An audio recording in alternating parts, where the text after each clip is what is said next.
A new and powerful AI model appears and disappears in a few days.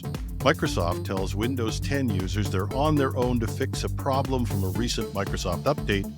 Chinese researchers say that their infrastructure has a host of vulnerabilities. And was TikTok user time in decline before the US legislation was announced? All this and more on the Schadenfreude edition of Hasthtag Trending. I'm your host, Jim Love. Let's get into it. A new and reportedly powerful artificial intelligence model called GPT-2 chatbot made a brief appearance over the weekend, amazing users with its capabilities before mysteriously vanishing. The model emerged on the LMSYS Chatbot Arena platform, an online benchmarking system for testing large language models. Now, the LMSYS Large Model System Organization is an open research organization founded by students and faculty from the University of The LMSYS Large Model Systems Organization is an open research organization founded by students and faculty from UC Berkeley, UCSD, and CMU that aims to make large language models accessible to everyone by co-developing open models, datasets, systems, and evaluation tools. And according to those able to interact with it, GPT-2 chatbot demonstrated skills rivaling or even surpassing OpenAI's advanced GPT 4.5. Users reported the chatbot excelled at solving complex math problems that continue to challenge leading AI offerings. A researcher at the University of Pennsylvania was among those who suggested GPT-2 chatbot might be superior to GPT-4 based on initial assessments. However, the model's origins and true abilities do remain an enigma. Some speculate it could represent an early secretive release from a major AI company like OpenAI itself. This theory actually gained some traction after OpenAI's CEO Sam Altman cryptically tweeted the quote, "I do have a soft spot for GPT-2. Others believe that the GPT-2 chatbot may be the work of an ambitious, independent AI developer looking to make a splash or even an elaborate marketing stunt by an unknown entity. Fueling the mystery, the powerful new model disappeared from the LMSYS platform as suddenly as it had arrived due to, quote, unexpectedly high traffic, according to the platform's creators. The debate continues over whether GPT-2 chatbot matched the hype as a milestone advancement over cutting-edge language models like GPT 4.5 or Anthropic's Claude 3 Opus. Some AI researchers have voiced skepticism, but the brief glimpse was enough to spark fervent speculation about what company or developer was behind this mysterious new model that seemed to push the boundaries of artificial intelligence, at least for a few fleeting moments. Microsoft has decided not to provide an automatic solution for a problem Windows 10 users encountered when installing a security patch for the BitLocker encryption tool. The issue first cropped up in January when someone was trying to install an update to address a BitLocker vulnerability. For some users, Windows Update would fail with an uninformative error related to insufficient disk space in the recovery partition. Initially, Microsoft acknowledged the problem and indicated it was working on a resolution to be included in an upcoming Windows release. However, the company has now stated on its Windows Release Health dashboard that, quote, automatic resolution of this issue won't be available in a future Windows update. Manual steps are necessary to complete the installation of this update on devices which are experiencing this error. Those manual steps involve a complex process of resizing the recovery partition using the disk management tool, something even Microsoft warned was not for the faint of heart when it first provided the workaround.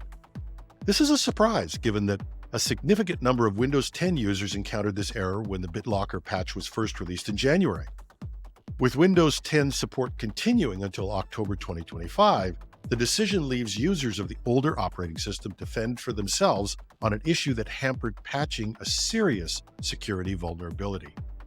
Microsoft has not provided an explanation for why it won't address the recovery partition problem automatically, despite previously indicating plans to do so. But it could be, in part, the stubborn reluctance of users to transition to Windows 11. According to many reports, Windows 11 market share has actually been decreasing, while Windows 10 has been increasing.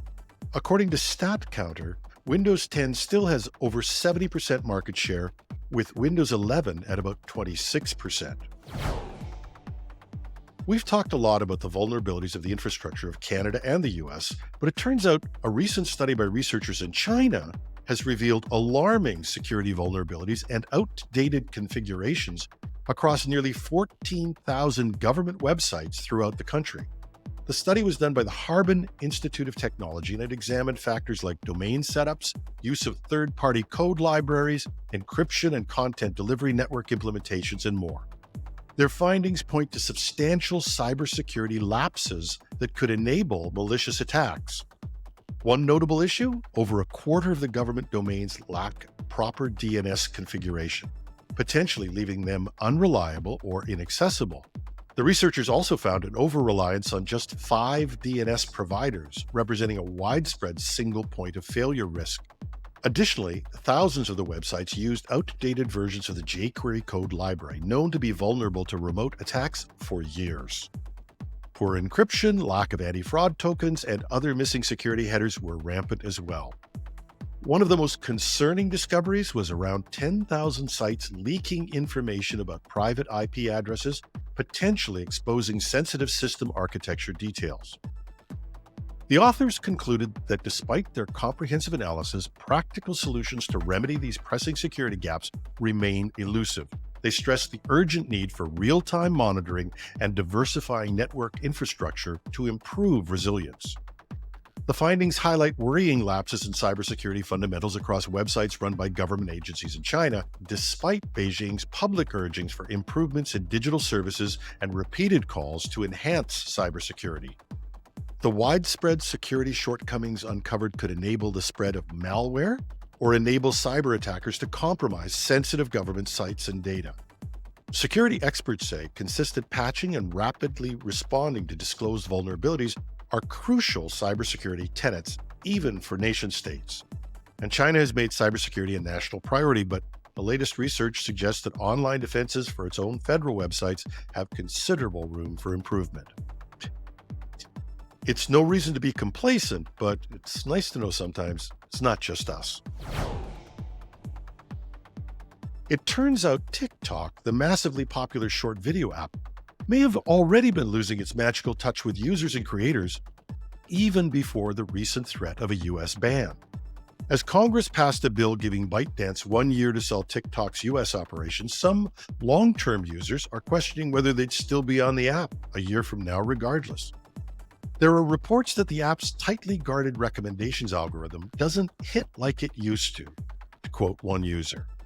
The delightfully random, endlessly scrollable For You feed that hooked millions during the pandemic has grown stale for some. A great piece in The Guardian this weekend told the story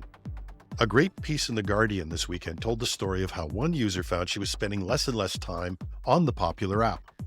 It's hard to get official stats like we can with Western social media platforms due to the secrecy of ByteDance, but content creators, the ones who know their traffic, have voiced frustrations over declining views and engagements, despite TikTok's continued growth in total users.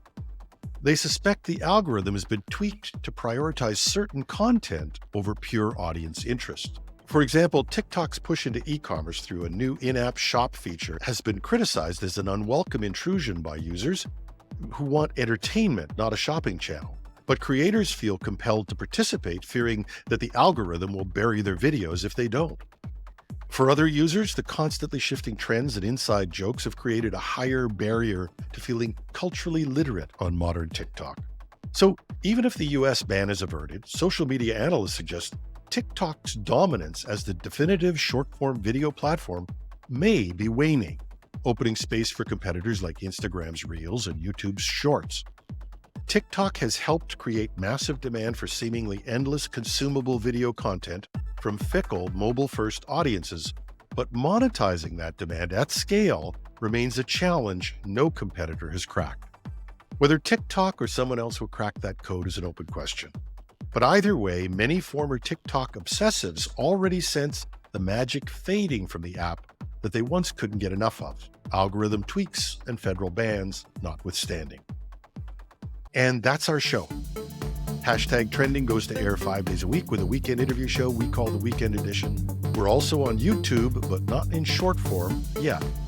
If you catch us on YouTube, it helps if you give us a like or a subscribe and help us build that audience. You can find us at our new home at technewsday.ca or .com, you pick, and you can reach me with comments, suggestions, or even criticism at editorial@technewsday.ca. You can find our new show notes at our new home on the podcast page of technewsday.ca and play the latest shows from there on the homepage. Yay! Sorry, one more thing ticked off the to-do list and a great way to start the week. I'm your host, Jim Love. Have a marvelous Monday.